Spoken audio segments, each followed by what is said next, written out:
नमस्कार, मी सचिन गव्हाणे आपलं स्वागत करतो मेट्रो नाईट या बुलेटिनमध्ये। बुलेटिनची सुरुवात करूया एका ब्रेकिंग बातमीनं। महापालिका निवडणुकीसाठी आता मुंबईमध्ये भाजप आणि शिंदे यांची शिवसेनेची 227 जागा ज्या आहेत त्या दोन्ही मिळून लढवणार आहेत। 200 जागांवर एकमत झालंय तर 27 जागांवरती निर्णय बाकी असल्याचं अमित साठम यांनी सांगितलेलं आहे। तर मुख्यमंत्री आणि उपमुख्यमंत्री लवकरच जागा वाटपाची घोषणा करतील अशी माहिती माजी खासदार राहुल शेवाळे यांनी दिली।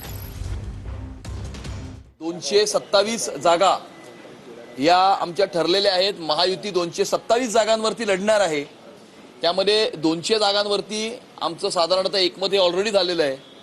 पण समोरचे बाकीच्या उरलेल्या 27 जागा ज्या आहेत त्या समोरचे उमेदवार कोण येणार, कुठल्या पक्षाचे येणार हे कॉम्बिनेशन बघून आम्ही इतर 27 जागांचा निर्णय हा करणार आहोत। कुठलाही राजकीय पक्ष जो आहे आज अजूनपर्यंत कुठल्याही राजकीय पक्ष आणि कुठल्याही आघाडीने किती जागा लढणार ही घोषणाही केली नाहीये। आपण 2 दिवसापूर्वी जर बघाल उबाटा आणि मनसेचा असेल त्यांची युती झाली म्हणून त्यांनी डिक्लेअर केली, कुठली जागा वाटप झाली याची घोषणा केलेली नाहीये। त्यामुळे आम्ही पण या सर्व गोष्टींवर लक्ष ठेवून आहे।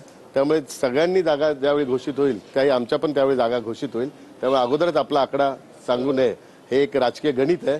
त्यामुळे आपण ह्या गोष्टी करता थांबावं। माननीय मुख्यमंत्री आणि उपमुख्यमंत्री लवकरच जागा वाटपा संदर्भातली घोषणा